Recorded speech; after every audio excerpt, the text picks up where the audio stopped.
Mis hermanos, quiero que se ubiquen en Génesis capítulo 22. Los muchachos que están, no les había dado el título. Bueno, yo le puse por título esto: Adorando a Dios aunque la vida duela. Puede ser otro título, pero le quise poner ese título. Y eso tiene una razón que la vamos a ver ahora. Adorando a Dios aunque la vida duela. Vamos a estar allí. Esta es una de las narrativas más dramáticas del libro de Génesis. Y tiene un contenido también, no solamente histórico, sino también teológico y también escatológico, ¿no? Y creo que podemos mirar algunas cosas para en esta mañana que nos pueda ayudar a nosotros. Voy a leer en la versión textual, Reina Valera textual. Dice: aconteció después de estas cosas que... ¿Están proyectando en algún lado, no? Que Dios, acá dice mi versión, Elohim, probó a Abraham y le dijo: Abraham. Y él respondió: heme aquí. Y dijo: toma ahora a tu hijo, tu único, a Isaac, a quien amas, y ve a tierra de Moriah, y tú mismo sacrifícalo allí en holocausto sobre uno de los montes que yo te diré. Y Abraham se levantó temprano por la mañana, enalbardó su asno y tomó consigo a 2 de sus mozos y a Isaac su hijo. Luego cortó leña y tronco para el holocausto y se levantó y se fue al lugar que Dios le había dicho. Al tercer día, en 3 días hay mucho que pensar para matar a un muchacho. Al tercer día alzó sus ojos y divisó el lugar desde lejos, y dijo a Abraham a sus mozos: permaneced aquí con el asno, que yo y el muchacho iremos hasta allí y nos postraremos, y adoraremos, y después regresaremos a vosotros. Tomó entonces a Abraham los troncos del holocausto y los cargó sobre su hijo Isaac. Luego tomó en su mano el fuego y el cuchillo, y ambos iban juntos. E Isaac le habló a su padre: Padre mío. Y él respondió: heme aquí, mi hijo. Y le dijo Isaac: Padre, aquí está el fuego, están los troncos. ¿Dónde está el cordero, padre? Y Abraham le dijo: Dios se proveerá. Dios se proveerá de cordero para el holocausto, hijo mío. Y ambos iban juntos. Y cuando llegaron al lugar que Dios había dicho, Abraham construyó allí el altar y preparó los troncos. Luego ató al muchacho, su hijo, y le puso sobre el altar, encima de los troncos. Y extendió Abraham su mano y tomó el cuchillo para degollar a su hijo, al que amaba. Pero el ángel de Jehová le dijo: no lo hagas. Le dijo: Abraham, Abraham, no lo hagas.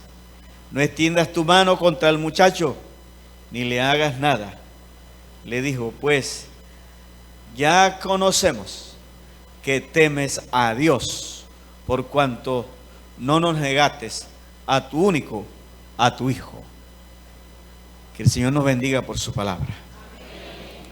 Vamos a dejarlo hasta allí.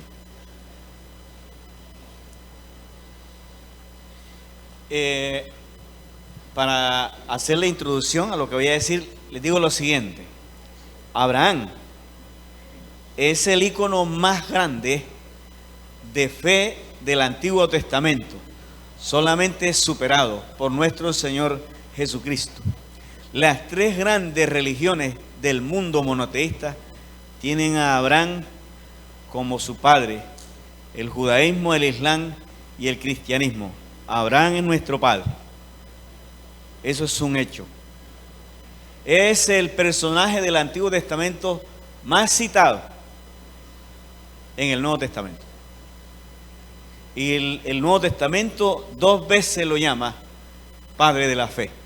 Abraham es el padre de la fe, sin duda. Curiosamente, Abraham, que es el padre de la fe, nunca hizo un milagro, ni hizo una señal. Nunca.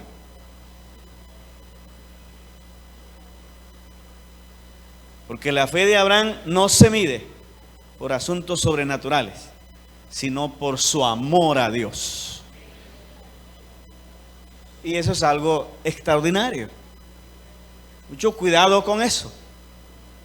Mucho cuidado con eso. Que la fe no se mide por cambiar situaciones. La fe tiene otros ingredientes que son mejores todavía. El padre de la fe inicia su militancia con Dios, como lo dice Hebreos 11:8. Por la fe Abraham, siendo llamado, obedeció para salir al lugar que había de recibir como herencia, y salió sin saber a dónde iba.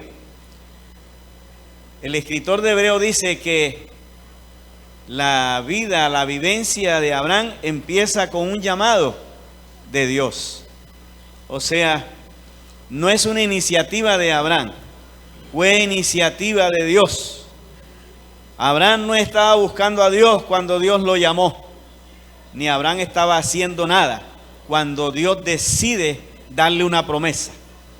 Es la gracia de Dios con él. Abraham no estaba buscando a Dios, era un pagano adorando a sus dioses. Es Dios quien decide. Y le dice: te voy a dar esto y te voy a hacer esto.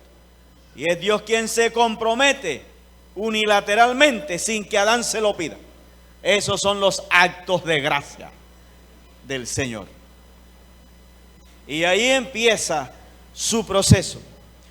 Como cualquier hombre de fe, su vida se va a debatir entre la duda, entre caídas y levantadas, entre certezas y desaciertos. Momentos en que Dios a veces tenía que cuidar lo que él ponía en peligro. Cuando Abraham inicia con una fe que deja mucho que desear. No es el hombre que nosotros ahora tenemos cuando inicia. Inicia como cualquier niño en la fe. Su fe es muy problemática al inicio, pero él se convierte en padre de la fe a los 30 años. 30 años. De Génesis 12 a Génesis 22 son 30 años en que Abraham se convierte en padre de la fe. Y de paso les digo, no es en un retiro de 3 días en que una persona va a cambiar. La fe es un proceso de la vida. ¿Estamos de acuerdo? Hay personas que creen que yendo a un retiro, un encuentro, un posencuentro, de allá vienen no sé qué. No. La fe no se construye en 3 días. La fe es un desarrollo de la vida, de aciertos y desaciertos, de caídas y levantadas, de incertidumbres, de momentos. Abraham salió entusiasmado en el capítulo 12 Pero ya en el capítulo 12 al final se está yendo para Egipto porque le tiene miedo al hambre. Y en Egipto niega a su mujer y dice que es hermana. Ese es el padre de la fe. Desconfiando de Dios.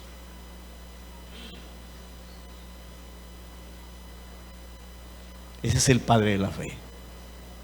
Y Dios tiene que cuidar lo que Él pone en peligro. ¿Qué puso en peligro? El vientre de Sara. Porque Faraón se pudo acostar con ella. ¿Y quién salió a defender a Sara? Dios.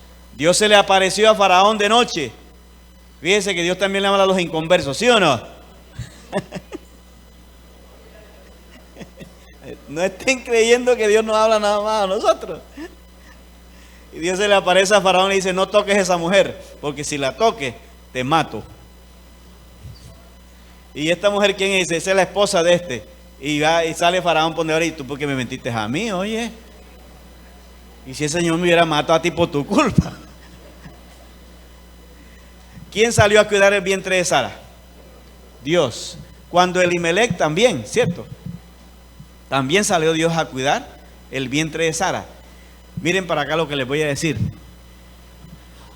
Mientras nosotros maduramos en fe, Dios nos cuida. Porque este es un proyecto de Él, no es nuestro. Y así empieza la vida de Abraham, con dudas, con incertidumbres, con aciertos y desaciertos. Pero en el capítulo 22, que es donde nos vamos a quedar, esta es la graduación de Abraham en su proceso. Ahora, ¿por qué decimos eso? Porque de aquí en adelante Dios no vuelve a hablar con Abraham. Si usted se va para la casa, lo empieza a buscar, Dios no vuelve a hablar con Abraham. Hasta aquí termina y Abraham empieza su responsabilidad. Y quiero que miremos lo siguiente. ¿Por qué decimos amando a Dios, adorando a Dios aunque la vida duela?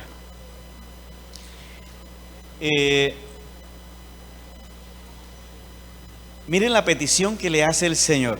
Y a mí parece Dios en este pasaje, uno tiene que leer despojado de cosas, ¿oyeron? Dios es un ser que nos hizo a su imagen. Y yo no sé qué está haciendo Dios aquí cuando le dice, miren lo que le dice, toma ahora a tu hijo. Y viene tu único. Ahí está. Ahí porque no le dice nada más, toma a tu hijo. Y después dice, ¿a quién amas? Ahí está. Dice, toma ahora a tu hijo, a tu único, a quien ama. Se lo restriega en la cara, ¿no? ¿Por qué no le dice nada más, toma a tu hijo? Eso es interesante. Dios allí dice, tú mismo sacrifícamelo en holocausto sobre uno de los montes que yo te diré. Esto no es extraño para Abraham. ¿Por qué? Porque Abraham viene de una cultura donde se acostumbra a sacrificar los hijos a sus dioses. Entonces para Abraham no es extraño. Vean, yo soy el predicador más raro. Yo solamente tomo tinto cuando estoy predicando. Ni tomo Gatorade, ni agua, ni nada de eso. Tinto nada más. Ahora escuchen esto. La petición que Dios le hace a Abraham, para él no es extraña. Pero sí tiene un componente muy fuerte. Porque ya Dios le había dicho a él que de este muchacho era que él iba a levantar su simiente. Iba a levantar la generación. Y ahora Dios le está pidiendo algo que va en contravía de lo que ya él le había dicho en el capítulo 21. Entonces, aquí empieza el drama. Y aquí quiero que miremos lo siguiente. Y yo creo que podíamos decir aquí una cosa. En el versículo 12, Dios le dice, cuando le dice detente, ahora conocemos que temes a Dios. Y uno podría decir, bueno, el sermón se puede llamar ¿cómo temer a Dios? Ustedes escogen allá después el tema del sermón, ¿no? Lo dejo de tarea. Y ¿cómo se dio cuenta Dios que Abraham había madurado en fe y que ahora temía a Dios? Aquí va la primera cosa y quiero que la noten. Toma ahora a tu hijo, a tu único, a quien amas, y ve y sacrifícalo. Y Abraham se levantó temprano por la mañana, ensilló su burro y tomó consigo al muchacho Isaac y los troncos para el holocausto, y se levantó y fue al lugar que Dios le había dicho. Y al tercer día Abraham alzó los ojos y vio el lugar desde lejos. Oigan esto, Dios le dice a Abraham que sacrifique al muchacho. Una cosita aquí. Cuando uno dice que Dios le dijo algo, uno tiene que tener mucho cuidado. ¿Me están escuchando todos aquí? Y si Abraham no oye bien y mata a ese muchacho, ¿qué le va a decir a Sara después? ¿Qué les parece a ustedes? Y si Abraham no oye bien y mata a ese muchacho, ¿cómo hubiera quedado el plan de Dios? Dígale que está a su lado, cuando tú digas algo que Dios te dijo, oye bien si es verdad que Dios te lo dijo. Porque en la iglesia hay muchos hermanos diciendo por todas partes, Dios me dijo. ¿Sí o no? Mucho cuidado. Hay que oír bien qué fue lo que Dios dijo. Estábamos en una reunión en Medellín de la iglesia de la AIC. Nos reunimos a veces, hicimos un culto general. Y estaba un muchacho de por acá de la costa, de las iglesias nuestras, que les gusta presionar a las muchachas con Dios me dijo. Sí, porque en la IS hay esos pelados. Yo espero que aquí en la iglesia no los haya, ¿no? Y el pelado se le acerca a la muchacha y le dijo, hermana, apenas la vi, Dios me dijo que tú ibas a ser mi novia. Miren, la muchacha no le dijo nada. Cuando terminó el culto, hermana, el fuego lo siento más grande. Ahí el fuego, ¿cómo le parece? Y ella le dijo, y el Señor no le ha dicho que yo soy casada.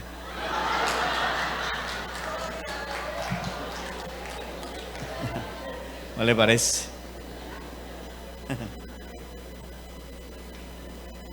Acá no hay esos muchachos, ¿cierto?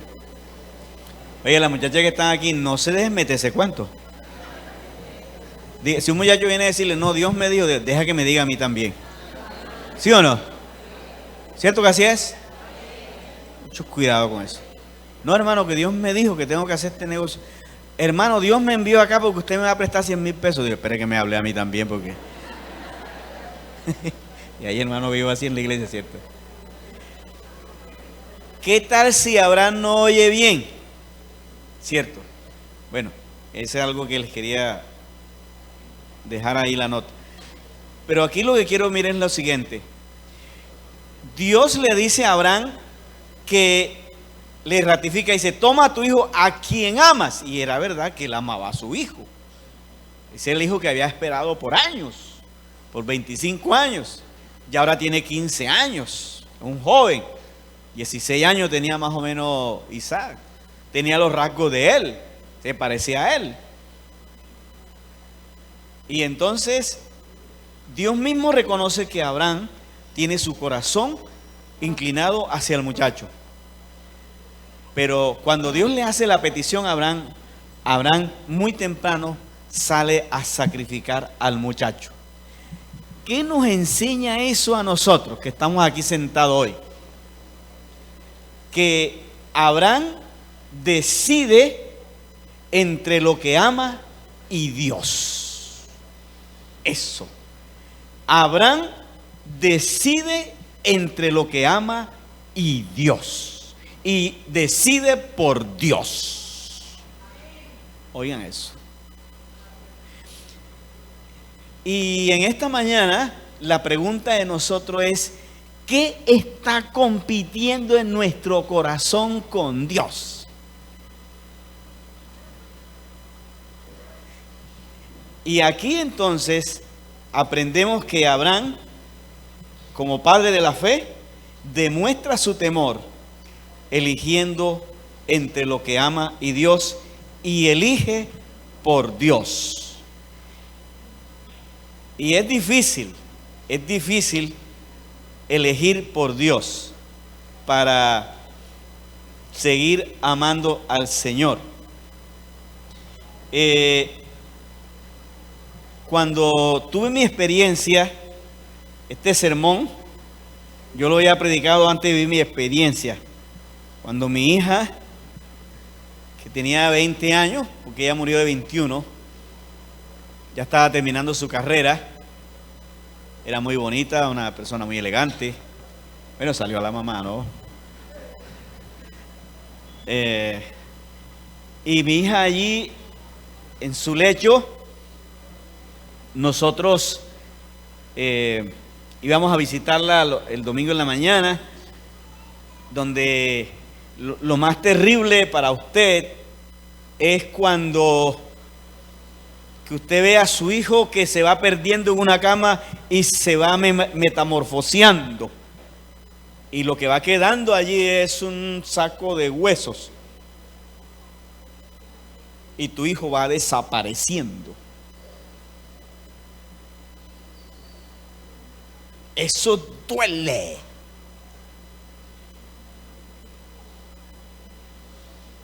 Y en esas mañanas de los domingos, mis hijos, porque ella pertenecía al grupo de adoración y cantaba, mis hijos tocan, íbamos en la mañana a visitarla, la veíamos, delante de ella no llorábamos. Cuando salíamos de allí a llorar, veníamos a la casa, nos vayamos, limpiamos, ellos a tocar y yo a predicar, como si nada.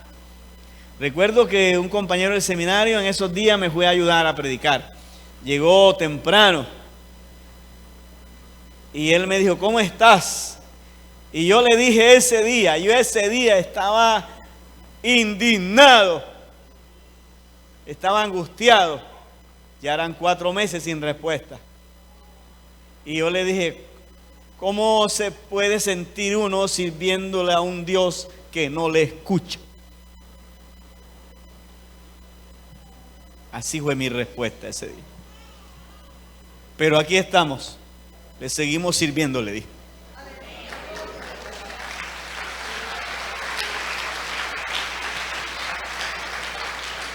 Porque elegimos por Él. Elegimos por Él. Y entonces, entendiendo el mensaje, adorando a Dios aunque la vida duela, entregar lo que amas, pero sirviéndole. Uno de los temores que mi hija le confesó a mi esposa estando en la cama, que sabía que se iba a morir, dice: el miedo que me da es que mi papá renuncie a esto, a ser pastor. Y ella le dijo: tranquila, vete tranquila, que él es un hombre que ama a Dios.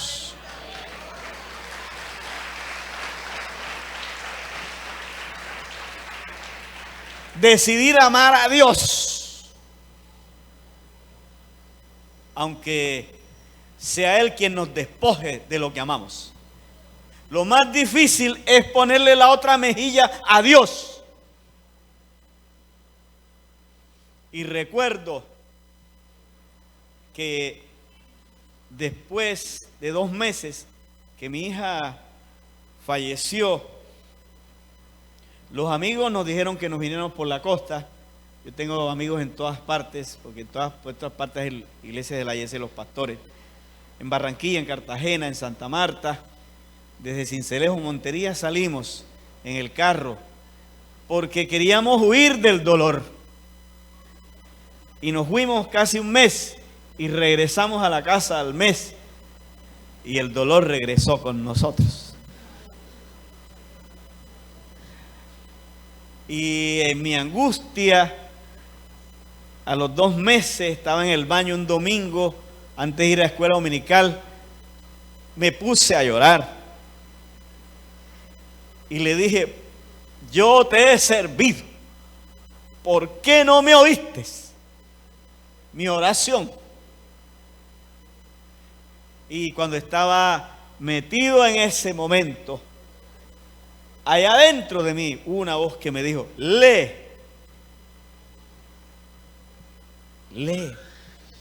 ¿Pero dónde?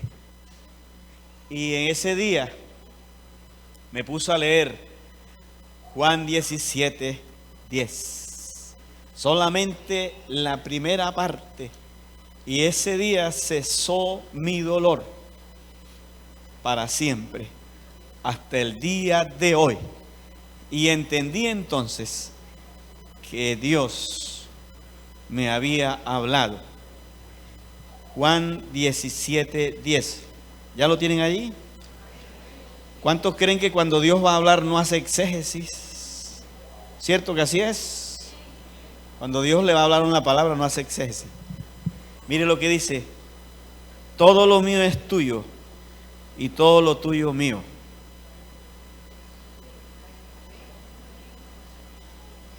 Me dejó listo. ¿Sabe qué me dijo ese día? El Espíritu Santo me dijo: todo lo mío es tuyo, pero todo lo tuyo es mío y yo lo tomo cuando quiero también.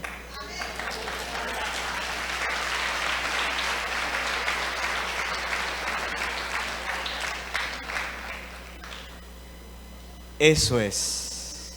Llegar allí es difícil, pero es un lugar de paz también y de tranquilidad, porque sabemos que Dios está en control, aunque las cosas duelan. Entonces, elegir entre Dios y lo que se ama es un asunto de una fe que ha alcanzado ya madurez, como la de Abraham.